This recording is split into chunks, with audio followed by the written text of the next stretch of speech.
en ce magnifique mois de juin, The Pride Month, du coup j'aimerais vous parler de mon orientation sexuelle et de genre. À savoir, la mienne elle est souvent confondue avec questioning ou queer, ce qui n'a rien à voir. Après, je sais que je ne suis pas la seule comme ça et qu'on le vit tous différemment. Du coup, qu'est-ce que je suis concrètement? Un label, aussi appelé sans étiquette. Après, cette orientation, on la vit tous, on la ressent tous différemment. Du coup, si j'ai des petites personnes, enfin des petites, pas forcément petites, mais si j'ai des gens, un label qui passe par là, expliquez-moi, vous, en commentaire, si vous êtes d'accord avec moi. Si vous trouvez ça différemment, étant donné que c'est quand même une étiquette, entre guillemets, large, on vit tous et on ressent tous différemment. Du coup, en commentaire, expliquez-moi comment vous le ressentez, si vous êtes d'accord ou non avec moi. Du coup, à savoir, quand on est un label, on n'a pas d'étiquette. Ça veut dire que soit on ne sait pas, soit on ne veut pas, mais dans les deux cas, on ne cherche pas vraiment à savoir où se placer sur le magnifique arc-en-ciel queer. Étant donné qu'on a de nombreuses étiquettes, on a l'étiquette lesbienne, bi, pan, omni, trans, non-binaire, genderqueer, genderfluide. La liste est longue.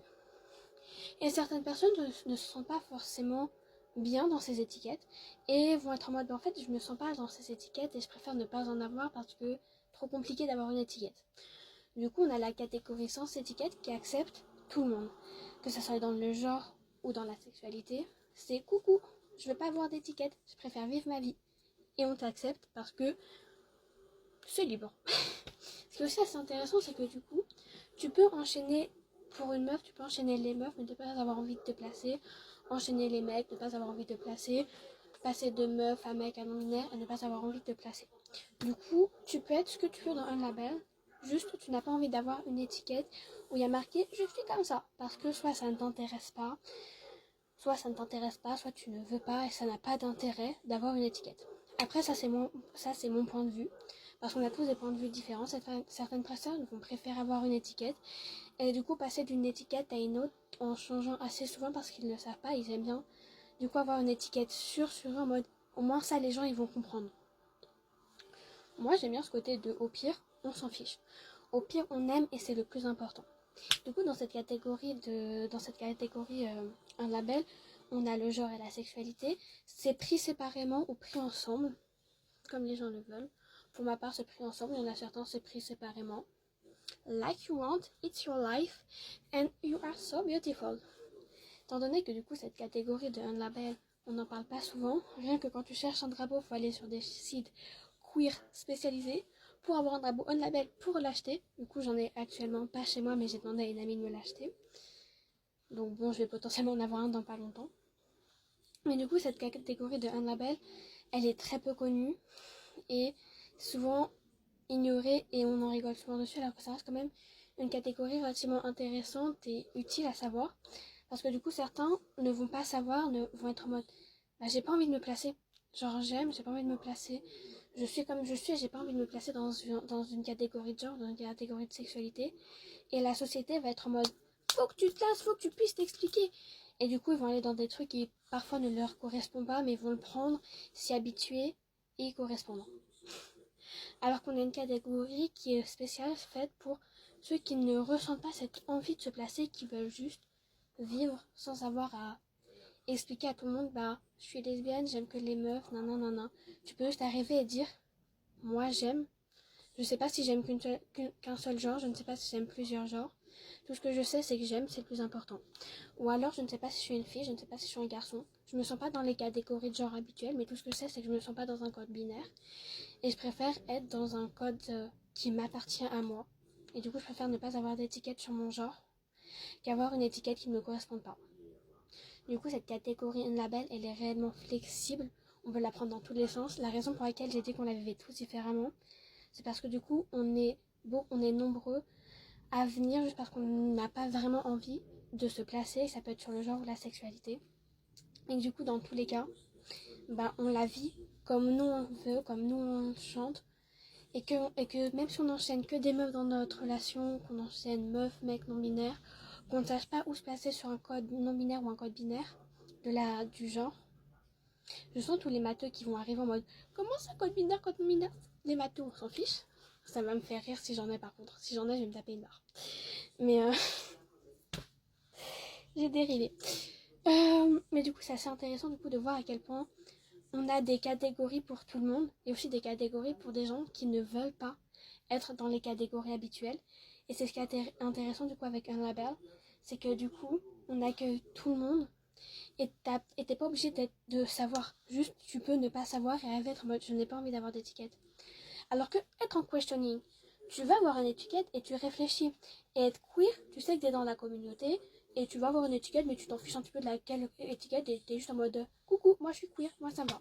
Du coup, il faut vraiment séparer queer et un label parce que ce sont deux choses vraiment différentes. Je ferai potentiellement une vidéo, un de ces quatre, quand j'aurai la motivation, d'expliquer c'est quoi la différence. Si on me demande c'est quoi la différence, bien évidemment. Sinon, j'ai la flemme.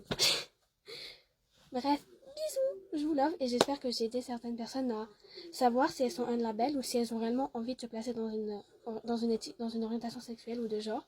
Parce que c'est tous propre à chacun et je ne veux obliger personne. Vous faites ce que vous voulez, c'est mon orientation.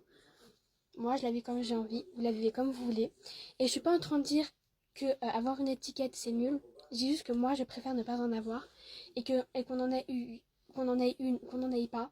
Dans les deux cas, on vous accepte et on vous aime. Happy Pride Rules! Love you guys!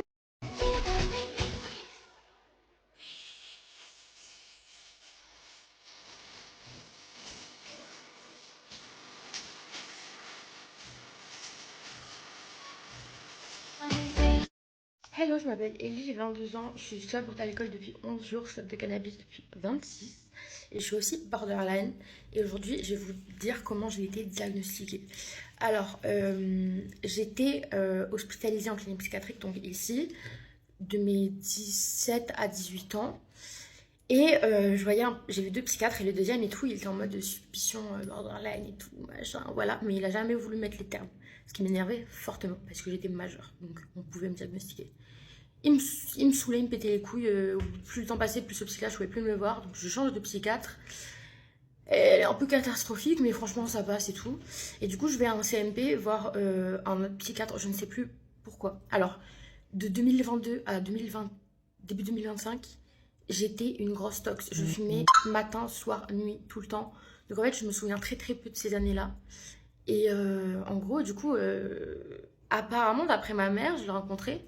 Il a ouvert le livre du DSM-5, donc le livre des diagnostics. Il a lu les 9 critères de diagnostic. Il m'a regardé, il fait bah, vous êtes borderline en fait.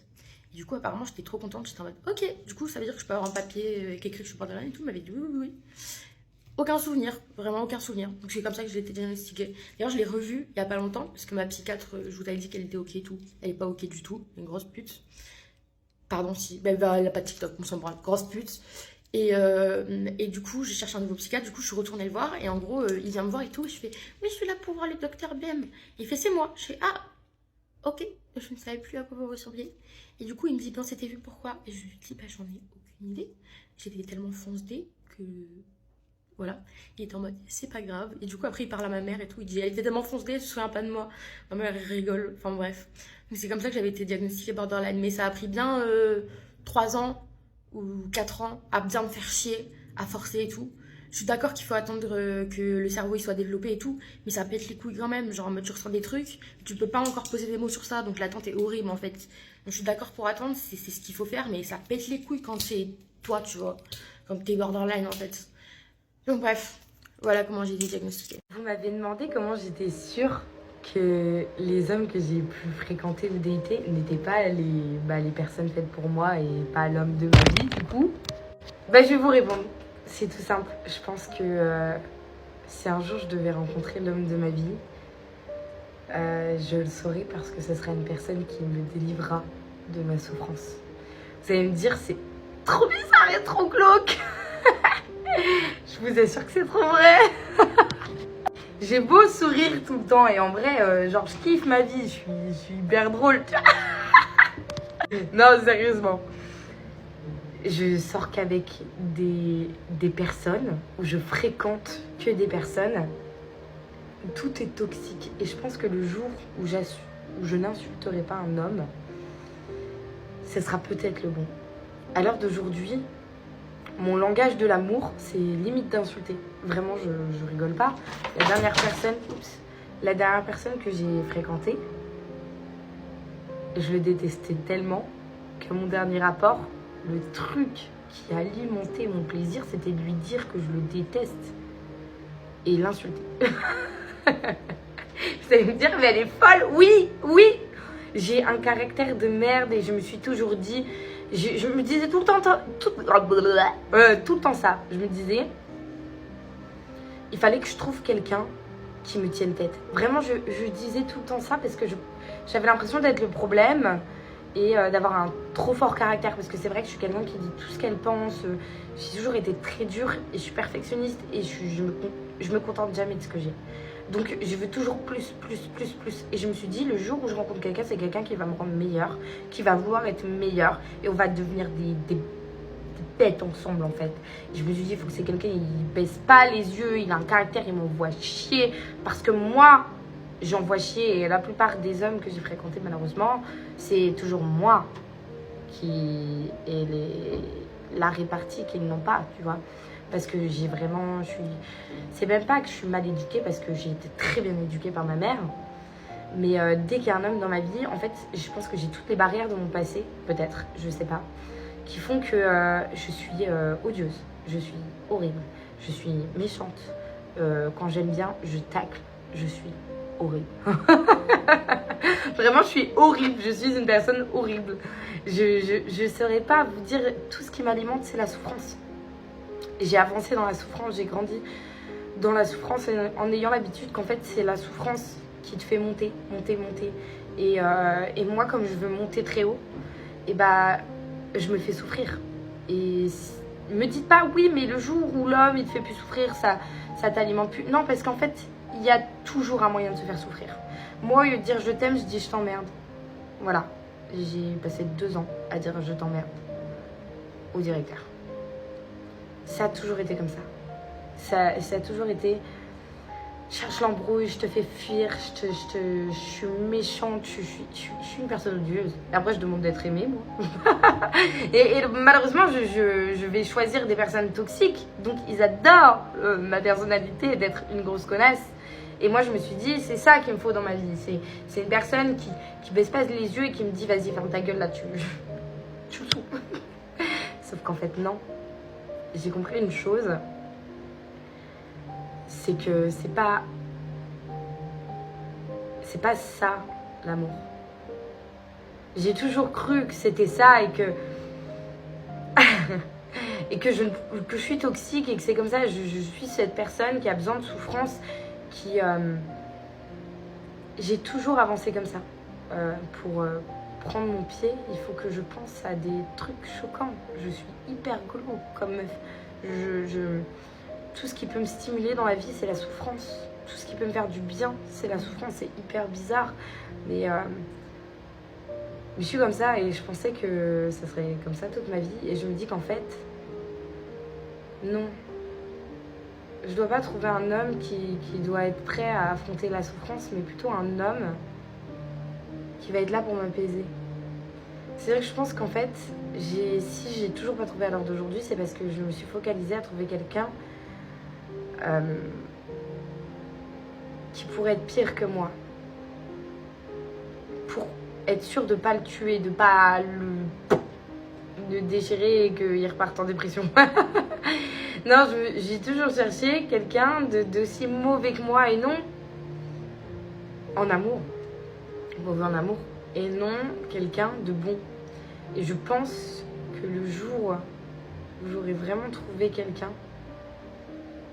l'homme de ma vie, ce sera un homme qui m'apprendra que c'est pas la souffrance qui fait du bien et qu'en fait on peut être heureux sans ça, que je peux prendre du plaisir à, admettons, on parle sans filtre ici, admettons, on peut prendre du plaisir à faire l'amour sans penser à nos traumatismes. Parce que moi, personnellement, pour arriver à mes fins, je suis obligée de réfléchir, de me concentrer et de penser à des choses horribles que j'ai vécues. Je suis une personne horrible. Oui.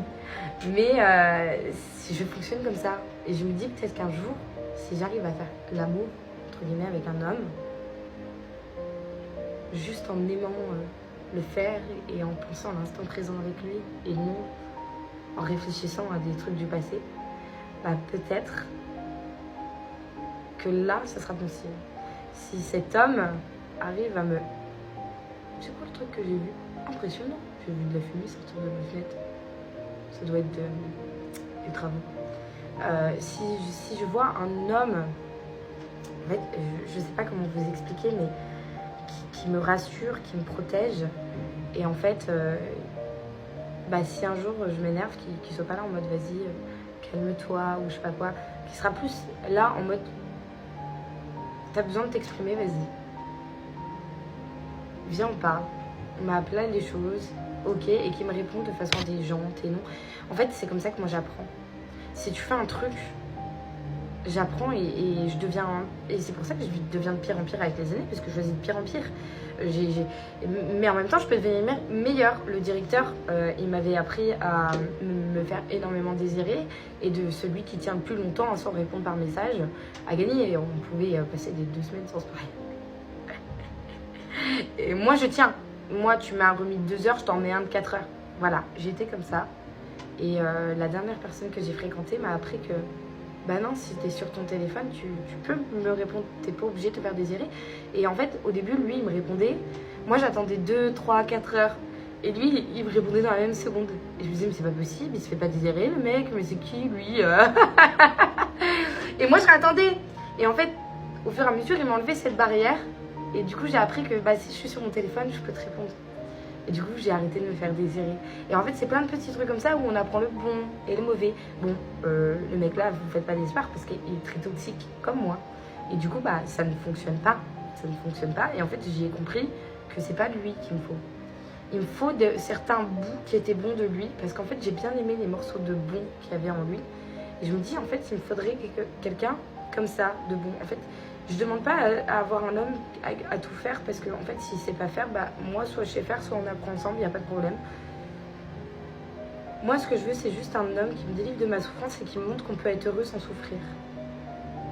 Parce que pour moi, l'amour, c'est de la souffrance et il faut juste choisir avec qui tu veux souffrir. Et je pense que pour beaucoup d'entre nous, on doit être comme ça. Hein. Je pense que je suis pas toute seule, du moins, j'espère. Mais je me rends compte de ça. Je me rends compte qu'en fait, j'ai besoin de quelqu'un qui m'apaise, qui me déstresse. Parce qu'à l'heure d'aujourd'hui, bah, à part ma cigarette, il n'y a rien qui me déstresse. À part en mettre plein la gueule à quelqu'un de temps en temps. Non, mais c'est vrai, je suis toxique au possible. Donc, je sais pas.